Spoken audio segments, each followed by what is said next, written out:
Besties, it's your girl Shell B. If this is your first time here, welcome. If you're a returning subscriber, welcome back. You know I love you. Every single week, I'm here pouring you up a big, bold cup of Christ, and this week is no different. We are on video number 3 of the Gomer series, and if you missed 1 and 2, make sure you pause this video and go back because you don't want to miss any of the videos in this series.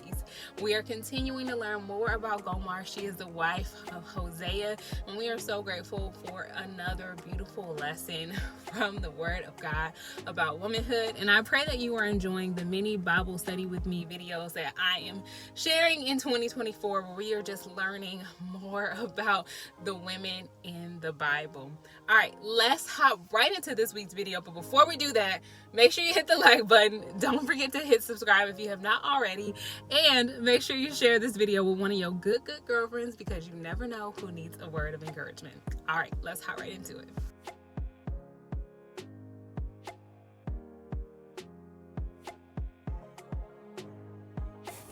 Today's scripture reading is Hosea chapter 3. And the Lord said to me, "Go again.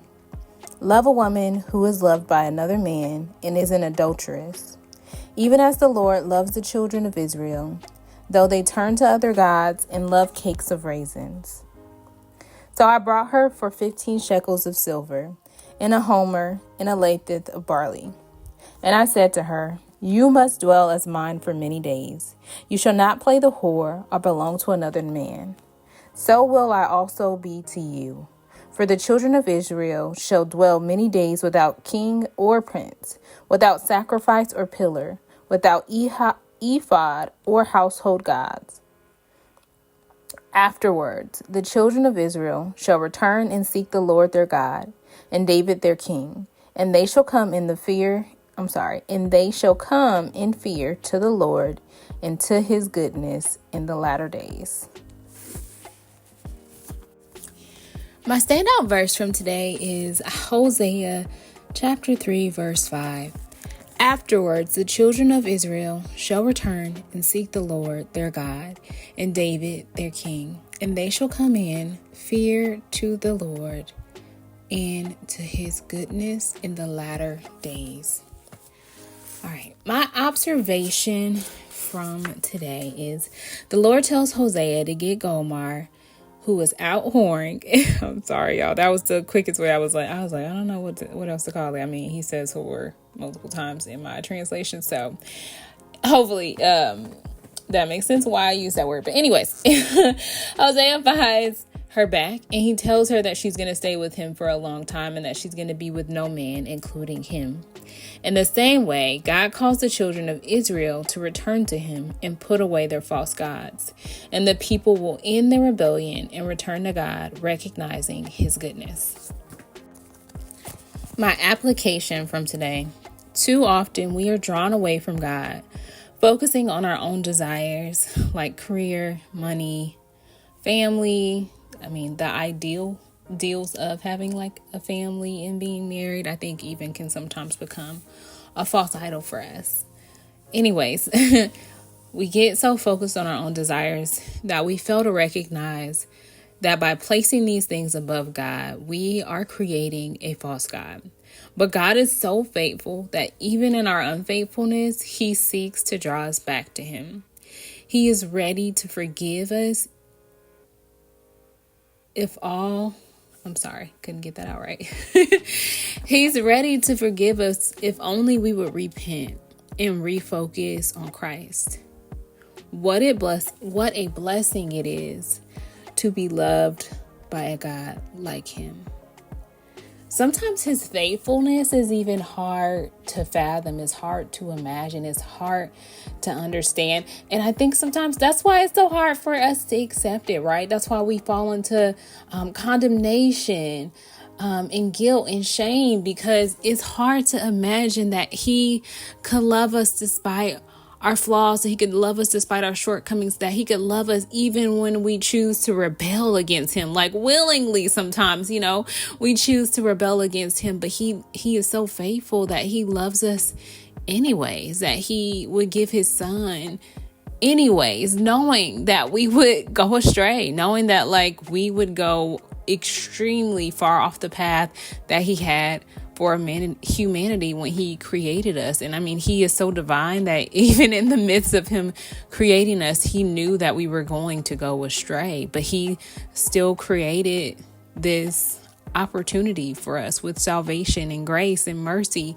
and love, and his faithfulness and just generous forgiveness, for us to be reconciled to him. And it's just solely because of his desire to be with the thing that he created. Like, he created us, and he created us out of a deep love for who we would be, even though he knew that we would not be like him, right? Like, he knew that even with the commandments, even with the blood of Jesus, that we would never be able to be like him, but he still loves us anyways. And I think so often we see God comparing us to like the same thing as him being our husband, and especially in Hosea, and us being his wife. And how true is that? I think we probably see less of that in today's time, but how true is it that his love for us goes beyond our deeds? It goes beyond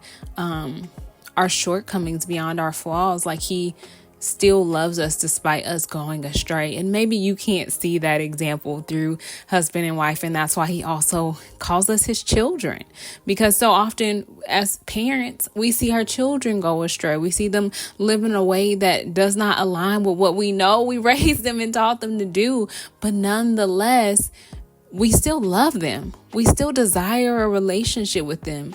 We still desire to commune and spend time with them, right? And I don't want to say commune because I feel like that's holy.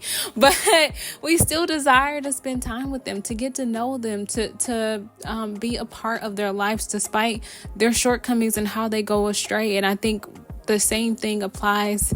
We know the same thing applies to God. And that's just how deeply he loves us, because we are his. And I think if we just continue to remind ourselves of who we are to him, it makes it a lot easier for us to accept his generous love and forgiveness despite our unfaithfulness. Dear Heavenly Father, our Abba Father, we thank you, Father God, for your providential love, your providential protection, your providential comfort. We thank you, God, that you are generous in all of your ways, that you're a God of abundance, a living God who is unchanging, a constant God, an all-powerful God, an almighty God, a sovereign God who can be trusted. Who can be trusted to not only be faithful, but who can also be trusted to be forgiving in a way that's so generous that you blot out our sins as if it was as white as snow. And even when we were rolling around in our own mess, literally like bloody messes, it says in Ezekiel, even when we were just a mess, you still loved us. You still seen through our actions into our heart to extend your grace and your mercy through your Son, Jesus Christ. And so we just thank you, because only you can love us despite our unfaithfulness. Our human minds often can't fathom loving someone who treats us in a way or disrespects us or speaks to us in a way that we are not okay with. But you being so holy, you being the God of all, you love us and see us simply because we are yours. We're your creations.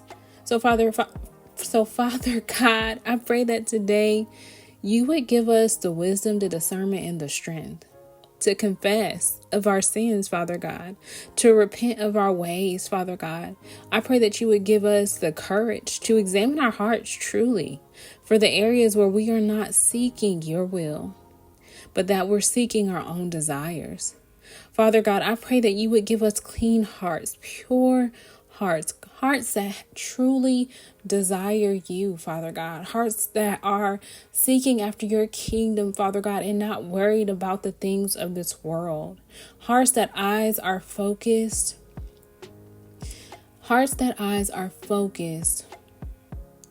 on eternity with you. because that's what this life is really about. I pray that you would help each and every one of us to have hearts that desire to see your glory on this earth, that desire to be your vessels, that surrender and are obedient to you. Give us the strength to seek after you diligently, Father God. And we pray all of these things in the mighty name of Jesus. Amen.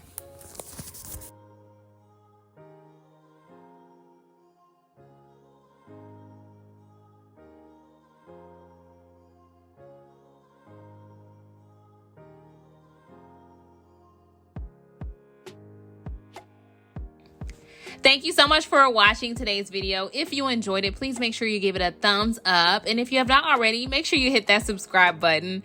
As always, if you enjoyed today's video, make sure you share it with one of your good girlfriends, because you never know who needs a word of encouragement or who needs a Bible study with me, bestie. So make sure you share this video with one of your good girlfriends who could use someone to Bible study alongside her.